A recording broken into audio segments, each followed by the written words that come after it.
In this video, we will explore how we can modify the decision policies of a developed system. Specifically, we'll use the seller agent system that we developed in a previous video and consider a new condition for proposing a promotional price to a regular customer.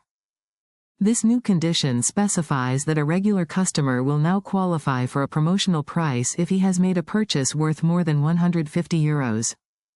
As we can see, this new condition has already been added to the description of the use case. Now, we will demonstrate how to integrate this new information into the seller agent's decision policy.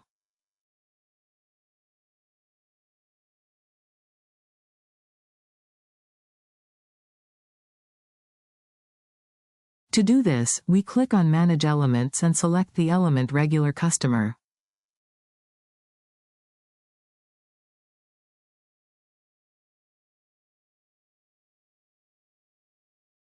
We then add the new condition: the customer has made a purchase worth more than €150.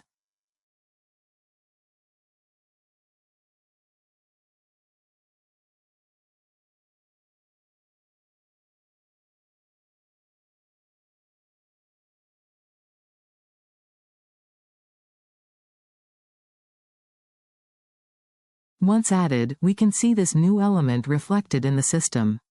We can switch to Prologue mode. First, we delete the previous representation proposed by Rayson. After saving again, we can see that Rayson generated a new updated representation.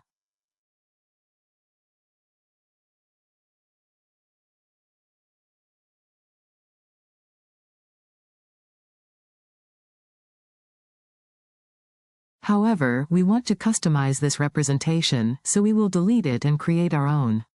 We will still consider the customer as a regular customer.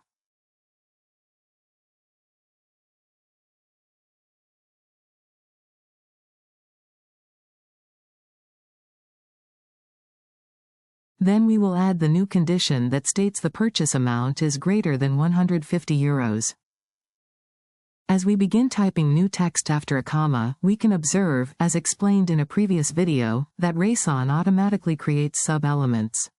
This feature allows us to determine whether these sub-elements should be classified as input data, meaning information provided by the user, retrieved from a database, or provided by an application through our API, or as a data belonging to the decision policy.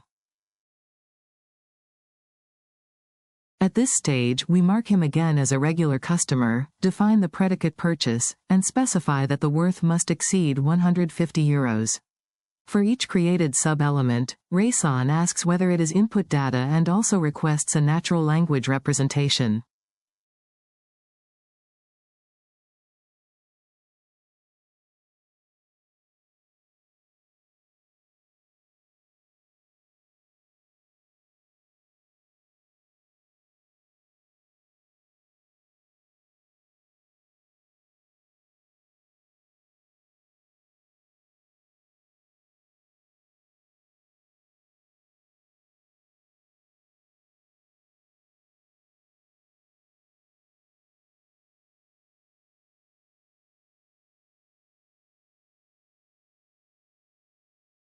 We can now view our customized representation, which includes the atom regular_customer, the predicate purchase, worth, and the constraint that worth must be greater than €150.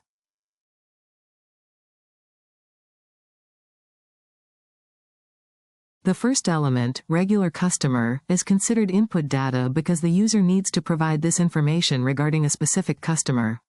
We will label it as regular customer, which will be the information presented to the user.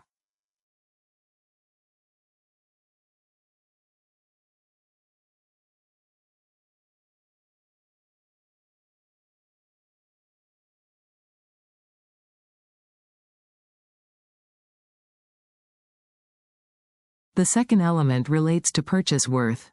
This is also input data, as the user needs to specify the worth of a particular purchase. We will represent it as which is the purchase worth, to prompt the user to enter a value.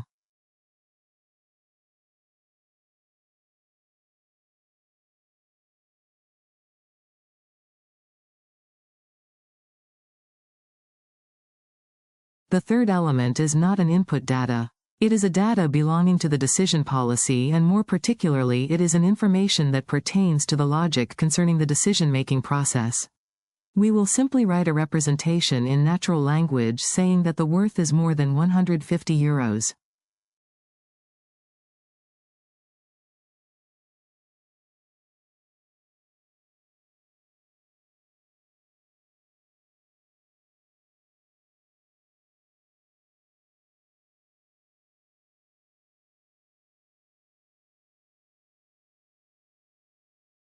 So, we click Save, and now Rayson has created the different sub-elements corresponding to the information we have added.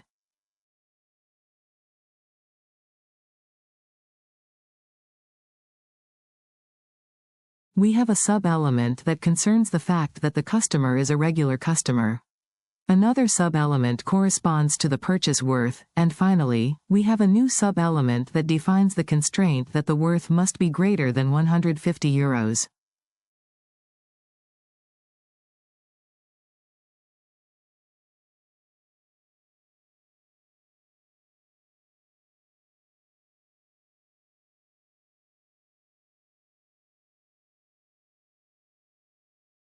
We switch back to natural language mode, where we can see the representations of these different elements.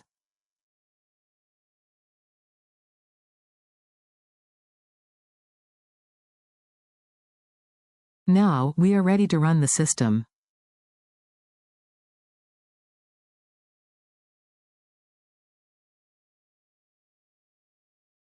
We begin by providing the requested quantity. If we enter 2, we can see that the decision is to sell at the regular price.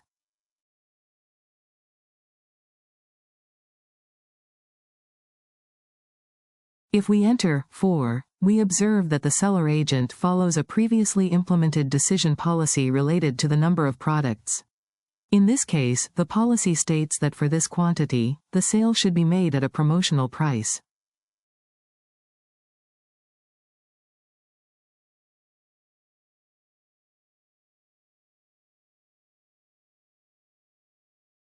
However, if it is a sales period, the regular price applies. Now, let's proceed to test the new condition we added in this video. Let's assume that this is a regular customer and the number of products requested is 2.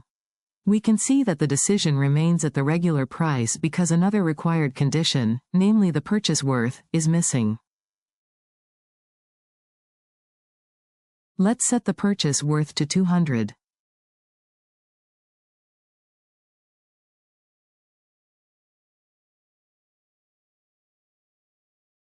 In this case, we can see that the decision is to sell at a promotional price. However, if we set the worth to 100, the decision changes to selling at the regular price.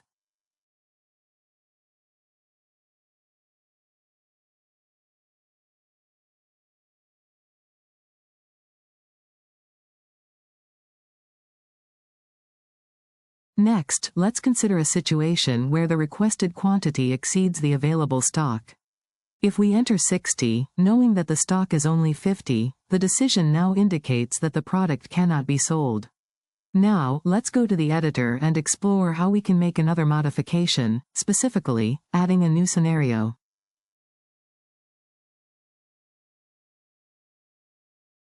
As we can see, the previous conflict resolution is considered solved, and we have confirmed that the decision policy from this resolution is being applied correctly.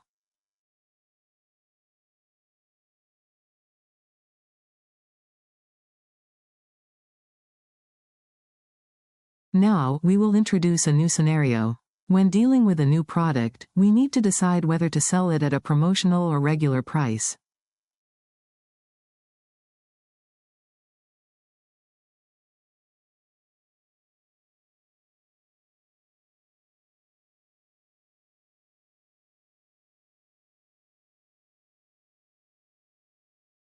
So we choose both options.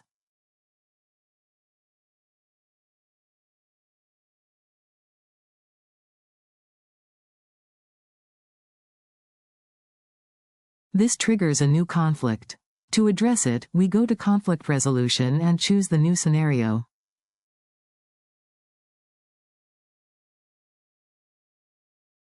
To make our decision, we will proceed with primary choice. Let's assume we have a preference for selling new products at a promotional price. We choose therefore the option sell at a promotional price. The answer to whether we want to reconsider this choice is no. As a result, we now have an updated decision policy stating that when we introduce a new product, it should be sold at a promotional price. Additionally, we can still see the condition we added in the previous step. Now, we run the system again and test the scenario with a new product. The decision confirms that the product is sold at a promotional price.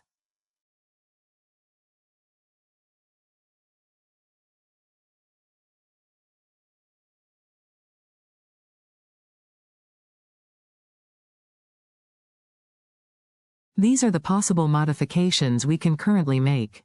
There are, however, two types of modifications that are not allowed.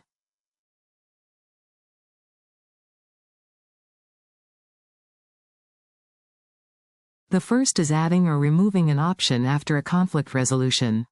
The reason for this restriction is that the decisions made during the resolution process rely on the specific set of options available at the time. If we were to modify the options later, there would be no guarantee that the previously made decisions would remain valid, as they were based on a different set of alternatives. To ensure that each decision-making step considers the correct number of options, it is necessary to restart the conflict resolution process.